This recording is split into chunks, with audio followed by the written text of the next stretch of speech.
What if I told you that your deepest pain in that relationship isn't coming from the words you didn't say or the arguments you tried to have, but from a fundamental miscalculation of the human psyche? You've been screaming into a void, begging to be heard, pouring your entire soul onto the floor at the feet of someone who just stares at it.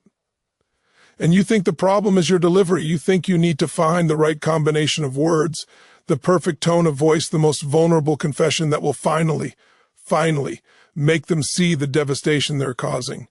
But you're using the wrong currency. You're speaking the wrong language. Your words are like rain on a granite stone. They just slide off, leaving no mark, and the stone remains cold and unchanged.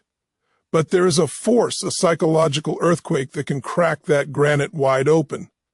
It's not about what you say. It's about the day you make a decision so profound, so internally resolute, that the very energy you emit shifts from desperate attachment to powerful, unshakable detachment. That is the day the ground disappears beneath their feet. That is the day the avoidant for the first time is hit not with your emotion, but with the deafening, terrifying silence of your absence. Not the absence of your body, but the absence of your chase. The absence of your pain for them to manage. The absence of your energy for them to control. That is the day everything changes. You have been living inside a grand, painful illusion, one that has you convinced that the more you pour your heart out, the more you articulate your anguish, the closer you are to a breakthrough. You believe your passion is your power. But in this dynamic, it has become your prison. The avoidant individual operates on a different operating system altogether. They are not programmed to respond to emotional bids for connection in the way you are. Your words, your tears, your logical pleas for intimacy, these are not interpreted as love. They are registered as pressure. They are decoded as demands. And what does any system under constant pressure do? It builds a thicker, more impenetrable shield. It retreats further into its fortress. Your pursuit, which you see as an act of profound love and commitment, is their signal to run faster and hide deeper. You have been trying to warm yourself by a fire made of ice, convinced that if you just get close enough, your own body heat will finally thaw it. But all you've done is freeze your own hands. The real shift begins not when you find better words, but when you realize the entire game you've been playing is rigged against you. The chaser only has power in the chase the moment you stop running. The entire structure of the relationship, this fragile, dysfunctional ecosystem you've both co-created, begins to collapse. Your words are a noise they have learned to filter out. Your detachment, however, is a silence so profound it becomes deafening. It's the silence where they are forced for the first time to hear the only sound that truly terrifies them, the echo of their own loneliness. They are accustomed to your energy filling that space. They are comfortable in the knowledge that you are the needy one, the emotional one. This narrative allows them to stay safe, high atop their wall, looking down at your struggle. But when you walk away from the base of that wall, when you stop trying to climb it, they are left, alone up there with a chilling realization. The wall wasn't built to keep you out. It was built to keep them in. And now the only person they have to face is the one they've been running from their entire life. Themselves. Your detachment is not a tactic. It is not a game. It is the ultimate act of self-respect, and it holds a mirror up to their isolation that their psyche can no longer ignore. This is where true power is born, not the power to control them, but the power to control your own life, your own energy, and your own peace. It's the day you stop feeding the dynamic that is starving your soul. We are conditioned, from childhood fairy tales to blockbuster films, that the grand gesture, the climactic speech, is what wins the day. But that script is a lie when you're dealing with a wound that speaks the language of silence. Your words are ephemeral. They can be rationalized, minimized, or forgotten. She was just emotional. He was being dramatic. But an action, a sustained, consistent, and silent action of detachment, that has mass, that has gravity. It's not an argument, it's in reality. Imagine you've been carrying a heavy backpack for someone for miles. You've been complaining about the weight, begging them to take it back, explaining how it's breaking your back. They nod, they might even apologize, but they never reach for the pack. So one day you stop talking. You simply calmly unbuckle the straps and let it fall to the ground. You don't throw it at them. You don't scream as you drop it. You just let go and you walk on, lighter. The impact isn't in the moment you drop it, it's in the miles that follow, when they are forced to carry their own weight for the first time. That is the atomic weight of your detachment. It's the withdrawal of your labor in their emotional field. It's the quiet closing of a bank account they've been overdrafting for years. Your words were the monthly statements they ignored. Your detachment is the frozen card at the point of sale. It's immediate, it's tangible, it cannot be argued with. This silent action communicates a finality that 1,000 we need to talk conversations never could. It signals that the debate is over. The negotiation has concluded. You are no longer a participant in their internal conflict because you have resolved your own. This creates a cognitive dissonance so powerful, it can shatter their defenses. They were prepared for a fight. They had their shields up, their arguments ready, but you're not on the battlefield anymore. You've left, and the silence you leave behind is a vacuum that sucks all the air out of their carefully constructed world, forcing them to confront the stark, unchangeable truth of your absence. Your energy is your life force. It is the currency of your creativity, your joy, your peace, and your purpose. And in this dynamic, you have been wiring your entire energetic system into their chaos. You've become a satellite orbiting their planet, your moods, your focus, your entire day dictated by their proximity, their tone, their latest withdrawal. You are living inside their dysfunctional matrix. Detachment is the moment you unplug. It's the red pill. It's the conscious decision to stop feeding a reality that is consuming you. Think of it like this. You've been a power source for a machine that gives you nothing in return but intermittent flickering lights that keep you hooked. You're pouring 1,000 watts of your own soul into a system that returns 10 watts of crumbs, and you call that connection. That's not connection, that's depletion. The day you detach, you throw the master switch. You reclaim that 1,000 watts. Suddenly, the lights go out in their world. The machine that ran on your anxiety, your pursuit, your validation grinds to a halt. But in your world, in your own being, it's like a city that's been experiencing rolling blackouts suddenly gets a full, uninterrupted power supply. Your mind, once clouded with obsessive thoughts about them, clears. Your body, once clenched with anxiety, relaxes. Your spirit, once diminished, begins to glow again. This isn't about them anymore. This is about you taking back your sovereignty. You are no longer a reactor, you are a creator. You stop asking, what are they thinking? Why are they doing this? And you start asking, what do I want to create? How do I want to feel?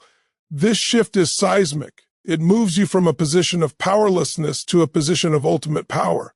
The avoidant person's greatest fear is enmeshment, losing themselves in another. Ironically, by detaching, you give them exactly what they profess to want, total separation.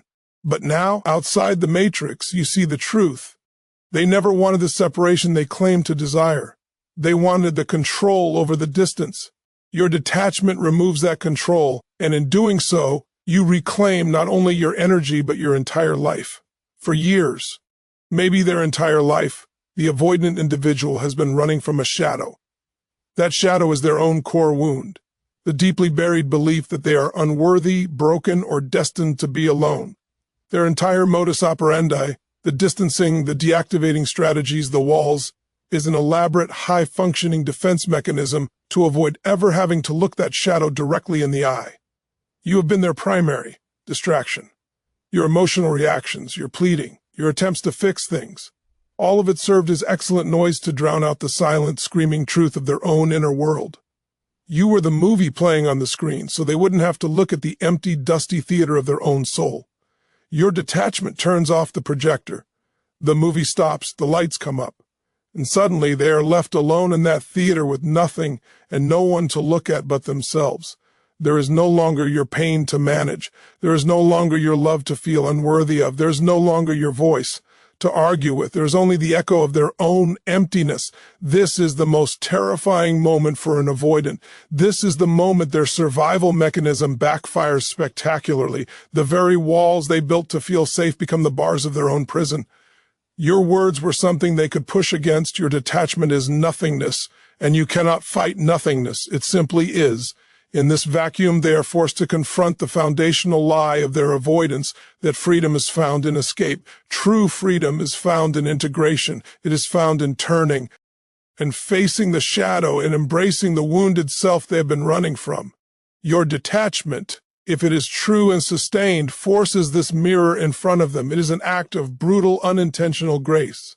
Whether they choose to look into that mirror and begin their own healing, or simply run to find another distraction, is no longer your concern. Your work is done. You have, by reclaiming yourself, held up the one thing they could never hold up for themselves, the unflinching truth. Detachment is not a passive state of giving up. It is the most active, aggressive, and powerful state you can enter. It is the shift from begging to building. For so long you have been on your knees, begging for scraps of love, consistency, and respect from someone who is emotionally bankrupt. You were a beggar outside a palace you helped build, wondering why the king inside wouldn't let you in. Detachment is the day you stand up, dust off your knees, look at that palace and say, I'm going to build my own. And you turn your back and you walk into the wilderness of your own potential. This is where the real magic happens. You stop investing your time, your brain power, and your soul into the black hole of us, and you start investing it in I. You take that energy and you pour it into your body at the gym. You take that focus and you channel it into your career, your business, your art. You take that capacity for love and you redirect it to your friendships, your family, your children, your community. You begin to build an empire of one. Brick by brick, skill by skill, victory by victory. Your self-esteem is no longer a variable dependent on their attention. It becomes a constant, built on the tangible evidence of your own competence and growth. This building process does two things. First, it transforms you. It makes you stronger, wiser, and more whole than you ever were inside that dysfunctional dynamic. Second, it creates a gravitational pull that is undeniable. The person who was once begging at the gate is now a sovereign ruler of their own vast and thriving kingdom. This is not done for them, it is done in spite of them. It is your rebirth. And from this new position of unshakable strength, you may find that the gates to your own empire are now the very thing others wish to be let into. The power has completely and irrevocably shifted. The core fuel for many avoidant behaviors is a paradoxical need for validation. They need to know they are desired, they are wanted, they are relevant to you, all while maintaining a safe distance. Your relentless pursuit was the proof of that relevance. It was the scoreboard that showed they were winning the game of emotional distance. Your pain was the evidence of their impact. Your detachment flips this script in the most devastating way possible. It renders them irrelevant. When you cease to react, when you withdraw your emotional investment, you are essentially communicating that they no longer hold a central position in your emotional universe. They have been demoted from a sun around which your world revolved to a distant cold rock in a galaxy you no longer visit. This is an unbearable psychological burden for them to carry. It attacks the very ego that their defense system was built to protect. They are forced to sit with the question, if I'm not the one they are chasing, then who am I? Without your reactions to define them, they feel a terrifying sense of insignificance. This is not about you being cruel, it is about you becoming whole. In your wholeness, you no longer need their dysfunction to feel alive. You are no longer addicted to the push-pull. This state of peaceful independence is the one thing their psychology cannot compute. They know how to deal with love. They know how to deal with anger, but they have no blueprint for dealing with serene, empowered indifference. Your indifference is not cold. It is the quiet warmth of a soul that has found a better source of heat. And in the face of that, their coldness has no power. They become irrelevant to your story of growth and triumph. And that is a fate far worse for them than any argument you could ever have started. For the entire relationship, the unspoken dynamic has been that they were the prize. You were the one trying to qualify for their love, jumping through hoops, lowering your standards, twisting yourself into a pretzel to meet their ever-shifting expectations. You were auditioning for a role in their life that was never meant to be filled. Detachment shatters this paradigm. It is the conscious decision to step out of the audition and become the casting director of your own life. You realize that you are the prize. Your peace is the prize. Your love is a gift, not a plea. Your presence is an honor, not a given. When you truly internalize this, your entire energy shifts. You are no longer a contestant hoping to be chosen. You are the sovereign evaluating whether they meet your standards. This is a catastrophic blow to the avoidance framework. Their entire sense of control was predicated on you seeing them as the ultimate goal. Now, the tables have turned. You have raised the bar so high, through your focus on self-improvement and inner peace, that their half-hearted, distant behavior no longer qualifies. They are no longer the catch. They are the one who failed to catch you. This doesn't mean you become arrogant. It means you develop an unshakable sense of self-worth that is not for sale, not for negotiation. You establish non-negotiable standards for how you'll be treated. And when someone demonstrates, through consistent action, that they cannot meet those standards, your detachment is the natural consequence. It's not a punishment for them, it is a protection for you. You are now the prize, guarded by the fierce and loyal gatekeeper of your own self-respect. And that is a fortress they cannot scale with their old tools of withdrawal and hot and cold behavior. The final, and most profound, stage of detachment is a funeral. It is the day you bury the fantasy. Not the fantasy of them, but the fantasy of who you thought they could be, the fantasy of the relationship you thought you could have, if you just loved hard enough, waited long enough, or found the right words. This fantasy has been a ghost haunting the hallways of your mind, a hope that has kept you tethered to a corpse of a connection. Your detachment is the shovel that digs the grave. You must say goodbye to the dream. You must mourn the potential. You must look at the stark, unchangeable reality of who this person has shown you they are, through their actions over and over again, and you must accept it. This is not cynical, it is liberating. Radical acceptance is the key that unlocks the final chain. You accept that they may never change. You accept that you cannot heal them. You accept that the love you offered was not what they were capable of receiving. And in that acceptance, a miraculous thing happens. You stop fighting reality. The internal war ends. The energy you were using to prop up a dying dream is instantly freed. This is where true detachment lives, not in coldness, but in a warm, compassionate, and clear-eyed acceptance of what is. You release them with love. You release the hope with a sigh. And in that vast, empty space left by the departed fantasy, you find the raw materials to build a new dream, one based not on potential but on truth, a truth that starts and ends with you, your worth, and your unwavering commitment to your own peace. This journey from desperate attachment to empowered detachment is the most profound transformation you will ever undertake. It is not a path of weakness, of giving up, or of admitting defeat. It is the path of the warrior who finally realizes that the true battle is not for someone else's love, but for your own soul.